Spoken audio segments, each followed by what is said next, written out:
Bismillahirrahmanirrahim. Mushaf Utsmani. Mushaf Utsmani adalah mushaf yang telah distandarisasi oleh Sayyidina Utsman bin Affan berdasarkan kesepakatan para sahabat yang masih hidup pada saat itu. Ya.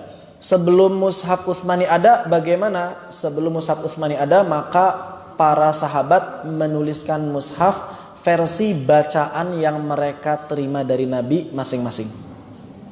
Kenapa? Karena Nabi ternyata menerima Al-Quran dengan 7 huruf. Misal, kita baca wa ma khalaqadz dzakara wal untha. Ibnu Mas'ud menerima dari Nabi wadz dzakara wal untha. Kita menerima dari Imam Hafs kal ihnil manfush. Ibnu Mas'ud membaca kasufil manfush. Beda atau sama tulisannya? Beda. Ibnu Mas'ud dengan mushaf sendiri, sahabat yang lain dengan mushafnya masing-masing. Ada sahabat itu yang hafal 30 juz tapi tulisannya cuma punya sebagian. Ada sahabat yang tulisannya punya 30 juz tapi hafalnya cuma sebagian. Akhirnya dikumpulkanlah seluruhnya pada masa Abu Bakar sebelumnya. Untuk menggenapkan 30 juz Al-Quran, jangan sampai tercampur sama hadis, jangan sampai tercampur sama ayat-ayat yang sudah dihapus. Begitu.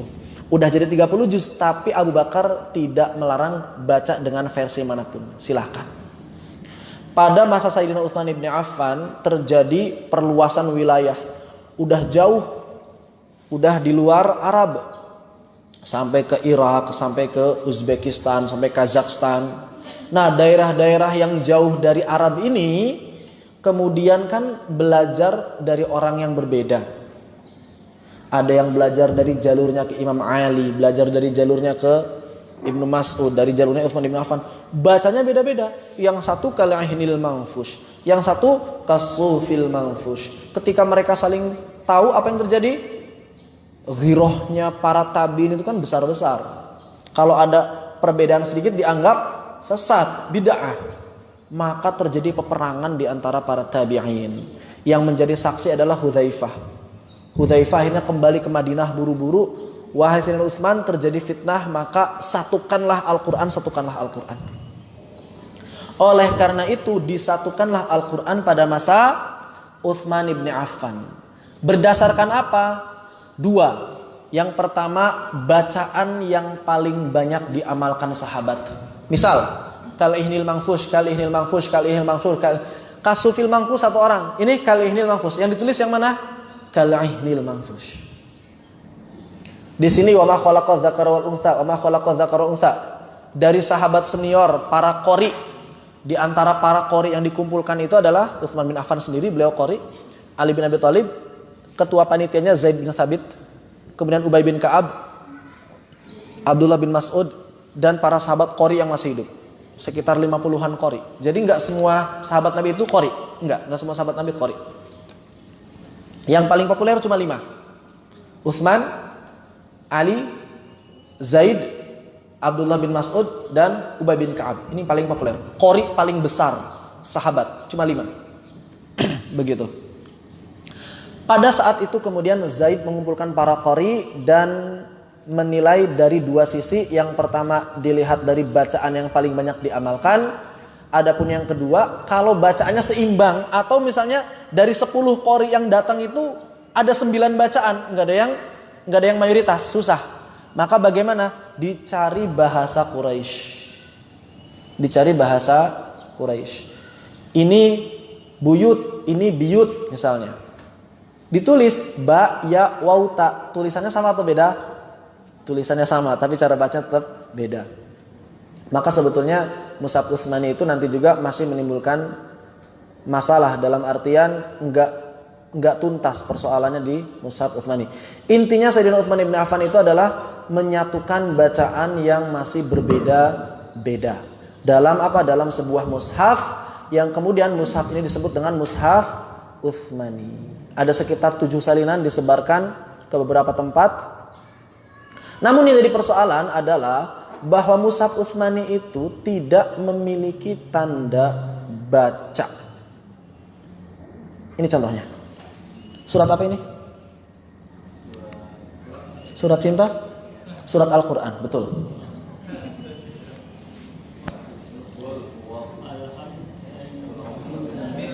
Bismillahnya udah kebaca, bismillahnya ya.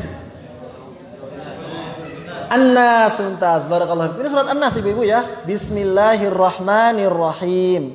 Qul a'udzu birabbin nas. Enggak ada titik, enggak ada koma, enggak ada harokat, enggak ada tanda ayat, apalagi waqaf ibtida. Belakangan waqaf ibtida itu tandanya. Ya. Karena bacaannya seperti ini, maka tetap menimbulkan masalah. Di mana masalahnya? Ya cara bacanya akhirnya masih ada yang beda. Padahal sudah diseragamkan. Makanya Utsman bin Affan ketika bikin mushaf ini langsung di Irak kirim sama qori'nya siapa, di sini kirim sama qori'nya, terus semuanya ada 7 persebaran. Ada 7 persebaran sampai kemudian muncul pembaharuan demi pembaharuan. Apa itu? Ada muncul tanda baca, ada muncul harokat, muncul dan sebagainya. Yang disebut mushaf Utsmani itu apa? Yang disebut mushaf Utsmani adalah batang tubuh tulisan yang ini tidak boleh berubah. Tanda baca silakan. Ini namanya rosem. Namanya rosem. Tanda baca bukan rosem. Kalau tanda baca itu namanya dobat. Termasuk hamzah. Karena hamzah di mushaf Utsmani nggak ada. Maka walaupun dia huruf masuknya dobat. Jadi ada rosem, ada dobat. Kalau rosem, ilmu yang mempelajari mana yang paling asli dari rosem Utsmani. Itu rosem. Kalau dobat, ilmu tanda baca. Setidaknya ada 3 jenis tanda baca yang berlaku di dunia hari ini. Pertama, tanda baca Madinah. Yang kedua, tanda baca Maroko. Yang ketiga, tanda baca Bombay. Tanda baca. Bedakan antara rosem dan dobat. Rosem ini dawabit. Kalau dobat itu mutaghayyirat, bisa berubah. Ya, kalau ini nggak bisa berubah. Thawabit, ini thawabit, nggak bisa berubah. Sesuatu yang sabat, thawabit, nggak bisa berubah. Kalau yang dobat itu mutaghayyirat, bisa berubah-ubah tergantung kemudahan. Standarnya tidak ada, yang penting mudah dibaca. Begitu. Apakah wajib Al-Quran menggunakan rosem ini dalam artian misal Bismillahirrahmanirrahim, man baca panjang atau pendek? Kenapa di sini nggak ada alifnya? Karena wahyu nggak ada alifnya. Boleh nggak kalau kita tambahin alif supaya nggak salah baca? Nah, inilah yang menjadi polemik. Mayoritas ulama, jumhur ulama nggak boleh menambah atau mengurangi huruf satupun. Yang namanya Al-Quran nggak boleh ditulis dengan tulisan tangan biasa sesuai dengan kamus. Ar-Rahman kalau lihat di kamus ada alifnya. Tapi kalau di Al-Quran tidak boleh ada alif. Kenapa? Karena rosemnya tidak ada alif. Itu maksud rosem. Kalau tanda baca di alif berdiri kah, alif kecil kah, itu bebas. Itu tanda baca. Bebas, itu tanda baca. Jadi bedakan antara rosem dengan dobat. Begitu. Ini namanya rosem. Mayoritas ulama mengatakan tidak boleh berubah sedikit pun. Kalau dobat silahkan, mau diubah pun tidak apa-apa. Wallahu a'lam. Difahami insyaallah ya. Ini huruf kaf. Perhatikan huruf kaf zaman dulu. Ada rosem, ada dobat, ada khot. Kalau khot itu font. Kalau font lebih bebas lagi, mau pakai font apa bebas. Zaman dulu fontnya font begini, namanya font kufi. Kalau ini font thuluth, bebas. Kalau yang di mushaf kita sekarang makanya font nasakh, bebas. Boleh berubah. Kaf zaman dulu begini bentuknya nih. Kaf zaman dulu begini ya. Kemudian lama-kelamaan, Allah alam, entah kecapean, entah apa, peregangan gitu. Gitu. Ini kaf peregangan. Semakin tahun berlanjut, semakin berdiri dia. Lama-kelamaan, begini ribet nulisnya, dipotong aja lah atasnya biar gampang nulis. Iya. Pas dipotong, mirip lam. Untuk membedakan dengan lam bagaimana? Bukan hamzah, diletakkan huruf kaf aslinya. Tuh.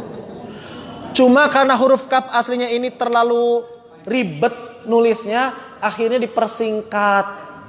Dan dipersingkat lagi. Kan zaman dulu pakai tinta. Lebih singkat begini, flat.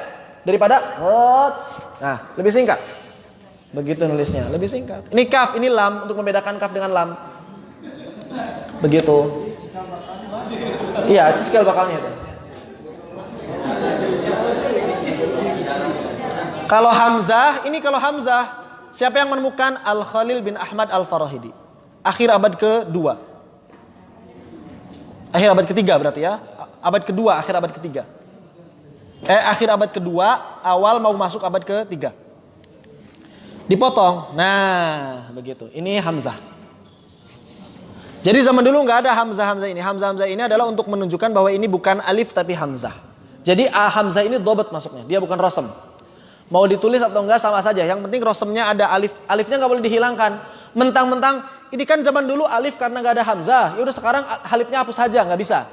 Alifnya nggak bisa dihapus. Nggak boleh dihapus. Karena itu rosem. Alif itu rosem. Sod, dot, to, dho, zaman dulu bentuknya sama. Nah itu sod, dot, to, dho. Sod, dot, to, dho. 4 huruf. Cara ngebedainnya bagaimana?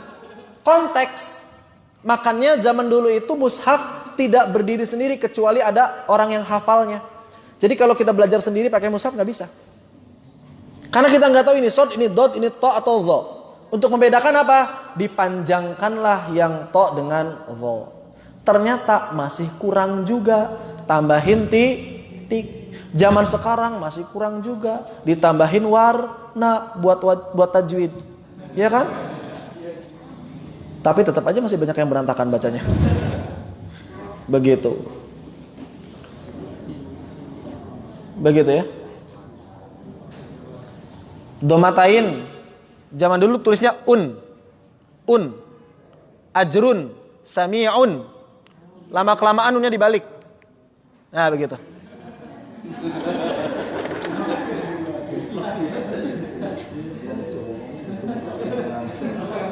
Silah. Ini tanda hamzah wasal. Yang tadi saya bilang mirip cebong itu ya. Ini namanya ini namanya silah, tanda silah. Ini bukan domah, ini silah. Menunjukkan bahwa di sini bukan alif juga bukan hamzah. Kalau ini hamzah kotok namanya. Hamzah kotok itu hamzah yang asli, yang bisa dibaca di tengah dan di awal. Kalau ini hanya dibaca di awal saja, hamzah wasal. Yang terakhir ini mad, ini penting. Pengajar Al-Quran harus tahu namanya. Nama ini namanya tanda mad. Zaman dulu ditulis mim dal. Mad.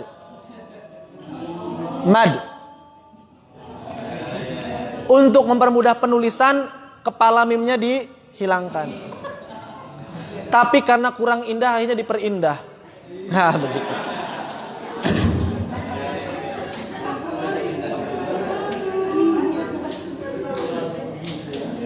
Cuma kan yang jadi masalah zaman dulu itu nggak ada titik, nggak ada harokat ya. Makanya walaupun sudah diseragamkan oleh Sayyidina Utsman bin Affan, tetap terjadi perbedaan cara baca yang sekarang itu menjadi 1000 tadi. Contohnya bagaimana? Contohnya begini. Nggak apa sedikit ya. Banyak juga nggak apa-apa. Ini bacanya apa? Tergantung konteks kalimat. Bisa dibaca ha, bisa dibaca kha, bisa dibaca ja'a. Zaman dulu ingat gak ada hamzah. Zaman dulu hamzah gak ada bentuknya. Berarti seperti ini di Al-Quran kalau ada tulisan ja'a. Jadi zaman dulu tulisan ja'a seperti ini. Nah begitu.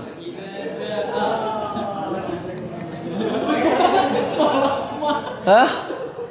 Contoh lain. Bacanya apa? Tergantung konteks kalimat. Bisa dibaca malak, malik, milk, malik, mulk. Tergantung konteks kalimat. Maka ini semuanya sah bacaan seperti ini selama sanadnya ada sahih. Sesuai dengan rosem tidak? Sesuai, tiga-tiganya sesuai rosem. itu maksudnya sesuai rosem. Yang ini sesuai rosem, ini sesuai rosem, ini sesuai rosem. Terus ini dari mana? Ini mah tanda baca, bebas tanda baca, mempermudah saja. Atau ini nih, bisa dibaca kufuan, kufuan, kufan. Yang terakhir, baca apa nih?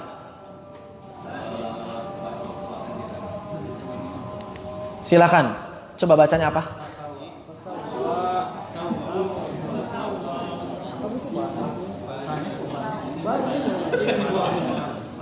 Coba bacanya apa coba? Pisau gitu. Karena zaman dulu nggak ada titik, nggak ada harokat, kita bingung cara bacanya. Ternyata yang datang dari sahabat ada dua cara baca. Yang pertama sahabat membacanya fatabayyanu. Yang kedua bacanya fatathabbatu. Fa ta ba ya nun fa ta ba ta tha. Dua-duanya sah berarti. Maka dua-duanya sah bacaan seperti ini, ya. Sesuai dengan rosem. Sesuai dengan rosem enggak dua-duanya? Sesuai dengan rosem. Rosemnya kan begini. Ini rosem. Mau fa-nya kita sekarang, zaman sekarang, untuk membedakan fa dengan qaf. Fa titik 1 di atas, qaf titik 2 di atas. Bebas. Atau misalnya kita bikin standar sendiri. Saya mah fa pengennya di samping aja deh titiknya. Bebas silahkan. Yang penting rosemnya tidak berubah. Kalau di Maroko, fa-nya titiknya di bawah 1. Qaf-nya di atas 1. Begitu. Seperti itu. Wallahu a'lam. Baik ya.